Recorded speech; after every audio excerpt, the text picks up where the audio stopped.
ডিস্ট্রিক্টের যে প্রেসিডেন্ট, ডিস্ট্রিক্টের যে কর্ণধার হবেন পার্টির তরফ থেকে, তার ইলেকশন পর্বটা আজকে শেষ হয়েছে এবং সেই শেষের সঙ্গে সঙ্গে প্রত্যেক ডিস্ট্রিক্ট হেডকোয়ার্টারে আমরা তাদের নাম ঘোষণা হয়েছে with the approval of the national election committee, যার একটা শাখা আমাদের আগরতলাতে আছে, তার নেতৃত্ব আমাদের সমরেন্দ্র বাবু দিচ্ছেন, সেটা আপনারা জানেন। আমি সেই কথাগুলো বলার আগে, ডিস্ট্রিক্ট প্রেসিডেন্টের বিষয়গুলো কথা বলার আগে, আমি আমার সরকার, বিশেষ করে নরেন্দ্র মোদীজির সরকার দিল্লিতে এবং প্রফেসর ডক্টর মানিক সাহার সরকার আগরতলাতে কিভাবে চলছে সেটা সম্বন্ধে আপনাদের সম্মুখে দু চারটা তথ্য, খুব বেশি বক্তব্য দীর্ঘ হবে না, দু চারটা তথ্য আপনাদের সম্মুখে আমি তুলে ধরতে চাই। আমাদের সরকার ত্রিপুরাতে ডাবল ইঞ্জিনের সরকার হিসাবে চলছে। আমি আগে বলেছি দিল্লি এবং আগরতলাতে আমাদের সরকার চলছে এবং মানুষের কাছে ডাবল ইঞ্জিনের বেনিফিট সরকারের কাছে গিয়ে পৌঁছাচ্ছে। দুটা সরকার গরিবের সরকার, দুটা সরকার এই অঞ্চলের জনসাধারণের সরকার এবং চারটা সমাজকে সন্নিবিষ্ট করে এই সরকার চলছে। প্রাথমিকভাবে আমাদের এই অঞ্চলের গরিব যারা আছে, পুয়ার পিপুল যারা আছে, তাদেরকে সন্নিবিষ্ট করেছে, কৃষক যারা আছে তাদেরকে সন্নিবিষ্ট করেছে, আমাদের এইখানের মহিলা যারা সমাজ আছে সেই মহিলাদেরকে সন্নিবিষ্ট করেছে এবং যুবক সমাজ যারা আছে তাদেরকে একসঙ্গে করে এই সরকার চলছে। আজকে আগরতলা যে আমাদের নগরী আছে এবং পার্শ্ববর্তী যে গ্রামীণ এলাকা আছে এবং পুরো ত্রিপুরাতে যেভাবে উন্নয়নের কাজ চলছে তার কয়েকটা তথ্য আপনাদের সামনে তুলে ধরা দরকার। বিশেষ করে আমাদের ত্রিপুরাতে ইলেকট্রিসিটি প্রত্যেক বাড়ি বাড়ি গিয়ে পৌঁছে গেছে, প্রত্যেক বাড়ি বাড়ি পানীয় জলের ব্যবস্থা হয়ে গেছে এবং প্রধানমন্ত্রী আবাস আমাদের ত্রিপুরাতে ভারতবর্ষে 1 নম্বর স্থান অধিকার করে রেখেছে। এইগুলো কথা আপনাদেরও জানা আছে। আজকে গ্রামে গ্রামে রাস্তা হয়ে গেছে, ন্যাশনাল হাইওয়ের কাজগুলো চলছে। ত্রিপুরাকে যে পিছিয়ে পড়া অঞ্চল আগের দিনে ভাবা হতো, আজকে এই ত্রিপুরা রাজ্য আমাদের ভারতবর্ষের প্রথম 10টা রাজ্যের মধ্যে নিজেকে সন্নিবিষ্ট করতে সক্ষম হয়েছে।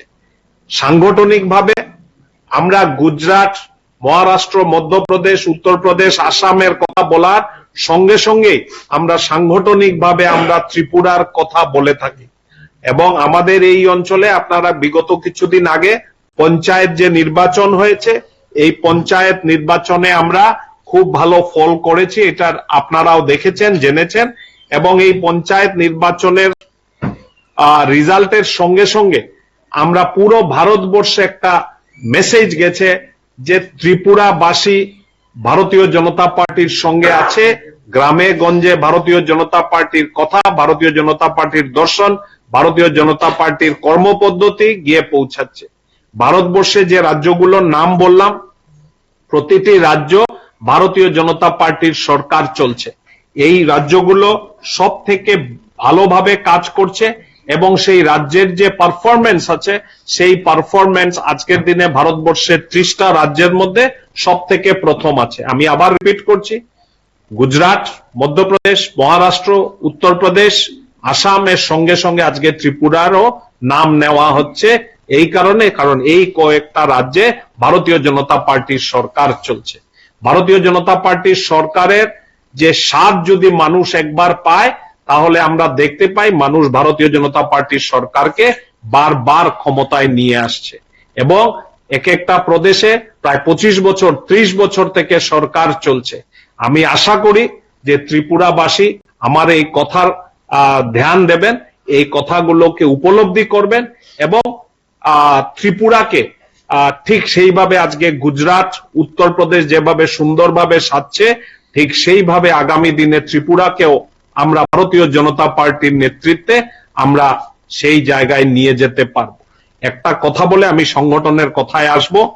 ভারতীয় জনতা পার্টির সরকার আসার আগে ত্রিপুরাবাসীর মাথাপিছু আয় ছিল 77,000 পার এনাম।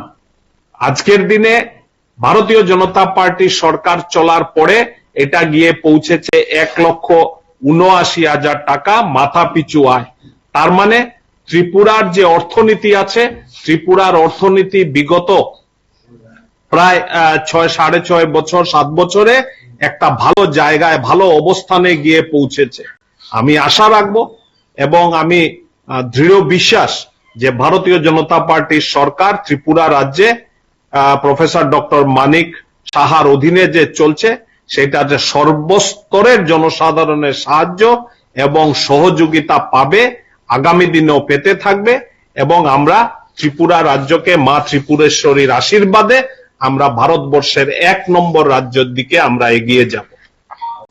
বন্ধুগণ, আমার সাংবাদিক বন্ধুদেরকে এত সময় বসার জন্য আমি আন্তরিকভাবে আমি ধন্যবাদ জানাই। আমি 10টা যে আমাদের জেলা আছে, 10টা জেলার আমাদের সাংগঠনিকভাবে জেলা, অ্যাডমিনিস্ট্রেটিভ নয়, আমাদের সাংগঠনিক জেলা 10টা, 8টা হচ্ছে অ্যাডমিনিস্ট্রেটিভ ডিস্ট্রিক্ট। তো আমাদের সাংগঠনিকভাবে আমরা 10 জন আজকে ডিস্ট্রিক্ট প্রেসিডেন্টের নাম অ্যানাউন্স হয়েছে। আমি সেটা আপনাদের স্বার্থে, ত্রিপুরাবাসীর স্বার্থে সেই নামগুলো আপনাদের সম্মুখে তুলে ধরছি। কিন্তু তার আগে আমি কয়েকটা প্রক্রিয়া আমি আপনাদের সম্মুখে তুলে ধরতে চাই। যে সংগঠন পর্ব যেটা হয়েছে, যেটা দ্য ফেস্টিভ্যাল অফ অর্গানাইজেশন ভারতীয় জনতা পার্টি 2 সেপ্টেম্বর থেকে করেছে, এবং সেটাতে মেম্বারশিপ হয়েছে, এবং মেম্বারশিপে আমরা প্রায় 12.5 কোটি মেম্বার এখন অব্দি সন্নিবিষ্ট করতে সক্ষম হয়েছি, এবং তার মধ্যে প্রায় ত্রিপুরাতেও আমরা প্রায় 12 লক্ষ অনলাইন অফলাইন মিলে প্রায় 12 লক্ষর উপরে মেম্বারশিপ আমরা করতে সক্ষম হয়েছি। তারপরে 15 নভেম্বর থেকে আমরা বুথ কমিটির পরে 60 জন মন্ডল প্রেসিডেন্ট এবং আজকে 10 জন ডিস্ট্রিক্ট প্রেসিডেন্টের নাম আমরা সংগঠন পর্বর ইলেকশনের মাধ্যমে এইগুলো আমরা করতে সক্ষম হয়েছি।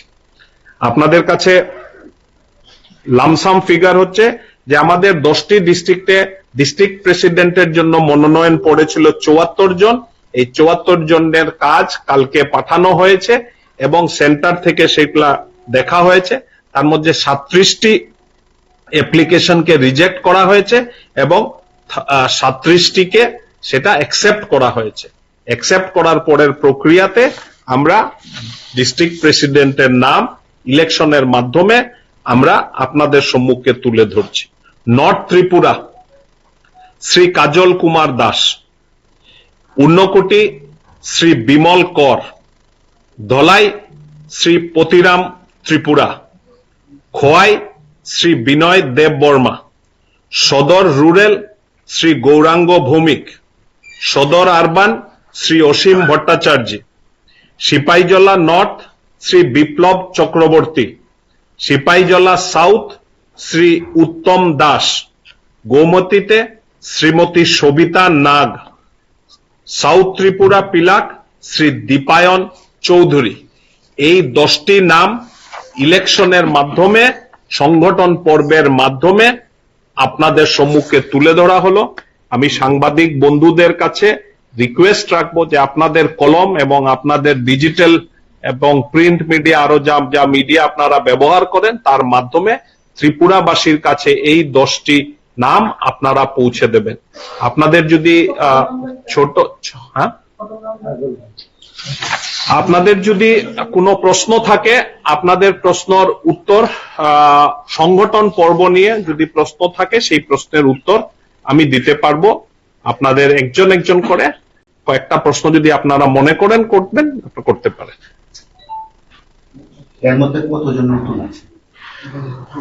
কতজন নতুন আছে সেটা আমার ক্যালকুলেট করতে 1 2 3 4 5 6 জন, 7 জন নতুন আছে। আমাদের মহিলা একজন আছেন, এসসি আছেন 2 জন, এসটি আছেন 2 জন, 5 জন আছেন জেনারেল থেকে। ওবিসি একজন আছে। কিছু কিছু জায়গার অভিযোগ আছে যে যারা নমিনেশন নিয়েছে সবাই জমা দিতে পারেনি এবং তাদেরকে জমা দেওয়া